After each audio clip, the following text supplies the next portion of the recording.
Arun XLO Ziva, an elite active retirement community in Mahabalipuram, Chennai. For apartments and luxury villas, call 7288 நாகப்பட்டினத்தில் புதிதாக கட்டப்பட்ட tsunami வீட்டின் மேற்கூரை concrete பெயர்ந்து விழுந்ததில் தாய் தந்தை கண்முன்னே 2 வயது குழந்தை பரிதாபமாக உயிரிழந்த சோகம் ஏற்பட்டுள்ளது.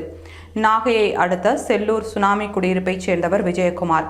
இவரும் இவரது மனைவி பாண்டி மீனா மற்றும் இவர்களது 2 வயது மகன் யாசின் ராம் ஆகியோர் நேற்று இரவு வீட்டின் ஹாலில் படுக்கையை பாய் விரித்து உறங்கச் சென்றனர்.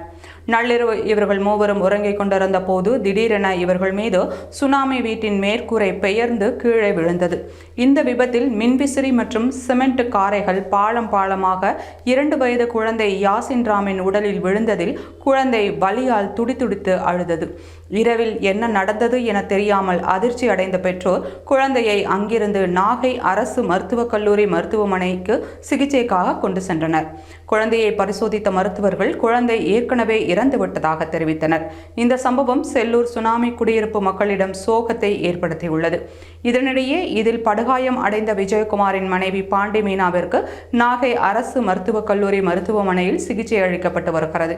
நாகை செல்லூரில் சுனாமியால் பாதிக்கப்பட்டவர்களுக்கு கட்டி கொடுக்கப்பட்ட வீடுகள் தரம் இல்லாத காரணத்தால் அனைத்தும் சிதிலமடைந்து வருவதாகவும் இதுபோன்ற உயிரிழப்பு மற்றும் துயர சம்பவங்கள் நடைபெறாமல் இருக்க சுனாமி குடியிருப்புகளை தமிழக அரசு புனரமைத்து தர வேண்டும் என அப்பகுதி மக்கள் கோரிக்கை விடுத்துள்ளனர்.